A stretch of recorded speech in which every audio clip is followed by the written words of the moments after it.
অবশেষে শায়েখ আহমদুল্লাহ ক্ষমা চাইলেন। তিনি তার ভুল স্বীকার করলেন এবং ক্ষমা চাইলেন। হ্যাঁ প্রিয় বন্ধুগণ, এরকমই একটা সংবাদ প্রচার হয়েছে এবং এই বিষয়ে মুখ খুলেছেন 3 জন আলেম। আমি আজকে আপনাদেরকে সেই বিষয়টা আপনাদের সামনে স্পষ্টভাবে তুলে ধরবো, তাই ভিডিওটি সবাই কন্টিনিউ করবেন, কেউ টানবেন না। আর একটা অনুরোধ প্রিয় ভাই আমার, যারা চ্যানেলটি সাবস্ক্রাইব করেন নাই প্লিজ চ্যানেলটি সাবস্ক্রাইব করে রাখুন। আসসালামু আলাইকুম ওয়া রাহমাতুল্লাহ। ইন্নাল হামদুলিল্লাহ ইন্নাল্লাযীনা আমানু ওয়া আমিলুস সলিহাত লাহুম জান্নাতুল নাঈম। প্রিয় বন্ধুগণ, ভিডিও শুরুতে আমি ধিক্কার জানাই।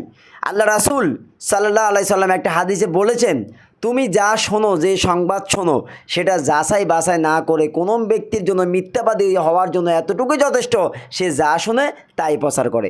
সুন্নি জামাতের এই মাজার পূজারীগুলি শায়েখ আহমদুল্লাহর বিরুদ্ধে একটা সংবাদ প্রচার করেছে। হুবাহুয়া শায়েখ আহমদুল্লাহর প্রোফাইল ছবি ব্যবহার করে তার নামে একটা স্ট্যাটাস চালিয়ে দিয়েছে। শায়েখ আহমদুল্লাহ ক্ষমা চেয়েছেন। নাউজুবিল্লাহ। মিথ্যাচার কত জঘন্য! এই মাজার পূজারী এই ভণ্ডগুলোকে না দেখলে আমরা বুঝতে পারতাম না। শুধু কি এখানে শেষ? তাদের এই আলেম, একজন আলেম, দেখুন আমি আপনাদেরকে দেখাচ্ছি এই স্ক্রিনে, এই যে ভিডিওটি আপনারা দেখতে পাচ্ছেন, এই ভিডিওটি দেখতে পাচ্ছেন, এটা শোনাচ্ছি, দেখুন সে কি বলে। আমি আমার মালিকের কাছে আমার গুনার ব্যাপারে ক্ষমা চাবো, লজ্জার কিছু নাই। দেখেন ওই বক্তা কি করলো, আজকে সকালবেলা তিনি ফেসবুকের মধ্যে পোস্ট করলো যে আমার এরকম বলা উচিত হয় নাই, আমি আমার নবীর নবুয়তের ব্যাপারে এমন বলা উচিত হয় নাই, আমি এরকম ভাবে বলেছি, আমি সমাজের মধ্যে ভুল স্বীকার করছি, আমি আল্লাহর কাছে তাওবা করছি। আমরা সকলে তিনাকে কি জিন্দাবাদ দিচ্ছি, আমরা তিনাকে ধন্যবাদ জানাই, শুকরিয়া জ্ঞাপন করি যে আপনি ভুল করেছেন। এটা আপনি আমাকে গালি দেন নাই, আমার বাবাকে দেন নাই, চেয়ারম্যান সাহেবকে গালি দেন নাই, আপনি বলেছেন আমার নবীর শানের ব্যাপারে। ঠিক না ব্যাঠে? হ্যাঁ, মানুষ যদি অপরাধ করে সে তার আল্লাহর কাছে ক্ষমা চাইবে, সে তার রবের কাছে ক্ষমা চাইবে, কেন লজ্জার কিছুই নেই। কিন্তু শায়েখ আহমদুল্লাহ তো কোনো অপরাধ করেন নাই, আর তিনি ক্ষমাও চান নাই। তাহলে তার নামে এত বড় মিথ্যাচার করে, এত বড় মিথ্যা রটিয়ে আবার সেটা মসজিদের মেম্বারে বসে ছাপাই যাচ্ছে এই আলেমগুলি। এই আলেমগুলির কি আসলে লজ্জা বলতে কিছুই নেই? কি আশ্চর্য ব্যাপার, কি মারাত্মক মিথ্যাচার একজন আলেমের নামে তারা চালিয়ে দিল। কি জঘন্যতম, একবার চিন্তা করেছেন আপনি? দেখুন এরপরে এরই স্ট্যাটাসটা যেটা আপনারা এখন দেখতে পাচ্ছেন, এই স্ট্যাটাসটা শায়েখ আহমদুল্লাহ লেখেন নাই, এটা সরাসরি শায়েখ আহমদুল্লাহ নামে একটা মিথ্যাচার। এখন এই প্রসঙ্গে বক্তব্য দিয়েছেন গতকাল মসজিদের মেম্বারে শায়েখ মোস্তাফিজুর রহমান এবং আব্দুস সালাম যুক্তিবাদী। চলুন তাদের মুখে আমরা শুনি শায়েখ আহমদুল্লাহ কি এই স্ট্যাটাস লিখেছেন। আসুন। শায়েখ আহমদুল্লাহ সাহেবের নাম শুনছেন?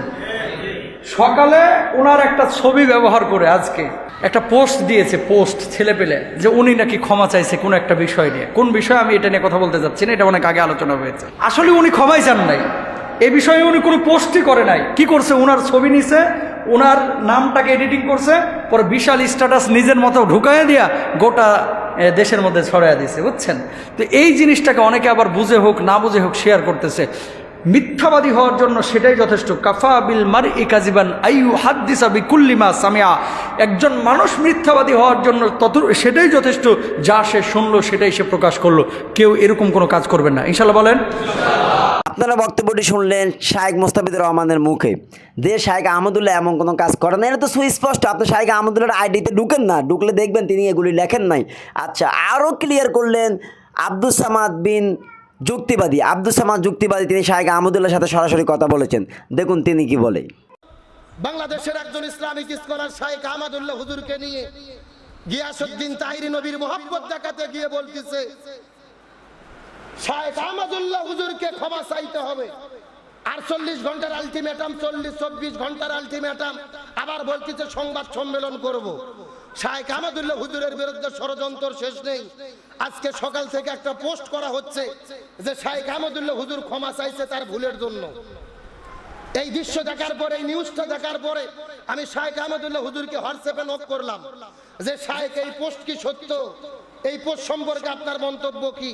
শায়েখ আহমদুল্লাহ হুজুর নিজে বলেছেন যে না, এটা সম্পূর্ণ ভুয়া, সম্পূর্ণ গুজব। একটা মহল আমার বিরুদ্ধে পরিকল্পিতভাবে এই ষড়যন্ত্র করেছে আমাকে বিতর্কিত করার জন্য, তিনি নিজে বলতেছেন। প্রিয় দর্শক, আপনারা শুনলেন আব্দুস সামাদ যুক্তিবাদীর মুখে সম্পূর্ণ স্পষ্ট কথা। আসলে শাইখ আহমদুল্লাহ এই উম্মার সম্পদ। তাকে নিয়ে অনেকগুলো ভিডিও আমি ইতিপূর্বে বানিয়েছি। আপনারা জানেন বর্তমানে যে বিতর্ক তার বিরুদ্ধে চলতেছে, তার বিরুদ্ধে যে ষড়যন্ত্র চলতেছে, তাকে থামিয়ে দেওয়ার জন্য নাস্তিক মোরতাদের সাথে তাল মিলিয়েছে কিছু মৌলবি। এই মৌলবিগুলি দরবারি মৌলবি, কাঠমোল্লা, এদের কাজে হলো হক্কানি ওলামায়ে কেরামের বিরোধিতা করা। আফসোস, শাইখ আহমদুল্লাহকে থামিয়ে দেওয়ার জন্য চতুর্মুখী বিরোধিতা আজকে তার বিরুদ্ধে ষড়যন্ত্র করে যাচ্ছে। নিজুম মজুমদারের ওই স্ট্যাটাস প্রমাণ করে শাইখ আহমদুল্লাহর বিরুদ্ধে কত মারাত্মক ষড়যন্ত্র চলতেছে। আমরা সবাই খাস করে দোয়া করি আল্লাহ সুবহানাহু ওয়া তাআলা শাইখ আহমদুল্লাহকে হেফাজত করুক। তো প্রিয় বন্ধুগণ, শাইখ আহমদুল্লাহ কোনো ভুল করেন নাই। আল্লাহর নবীর সামনে তিনি যে বক্তব্য দিয়েছেন তা চির সত্য, এতে কোনো সন্দেহ নেই। কোরআন ও সুন্নাহর আলোকে তার দলিল স্বীকৃত এবং তার কোনো ভুল নেই। মূলত ওই মাজার পূজারীগুলি, যে ভণ্ডগুলি, যারা তাগুতের গোলাম, ওই মাজার পূজারীগুলি, ওই বেদাতিগুলি তার বিরুদ্ধে এইসব অপপ্রচার চালিয়ে যাচ্ছে। তিনি ক্ষমা চান নাই, তিনি ভুল করেন নাই, উল্টে তার নামে মিথ্যা স্ট্যাটাস বানিয়ে গোটা ফেসবুক, ইউটিউব, সোশ্যাল মিডিয়ায় মিথ্যা প্রচার করা হয়েছে। আল্লাহ সুবহানাহু ওয়া তাআলা এদেরকে হেদায়েত নসিব করুক। তো প্রিয় ভাইরা, আমি ভিডিওটি এখানে শেষ করলাম। যদি আমার ভিডিওটি আপনার ভালো লাগে থাকে, প্রিয় ভাইরা প্লিজ আমার চ্যানেলটি সাবস্ক্রাইব করে যাবেন, এটা সকলের কাছে আমার একটা অনুরোধ।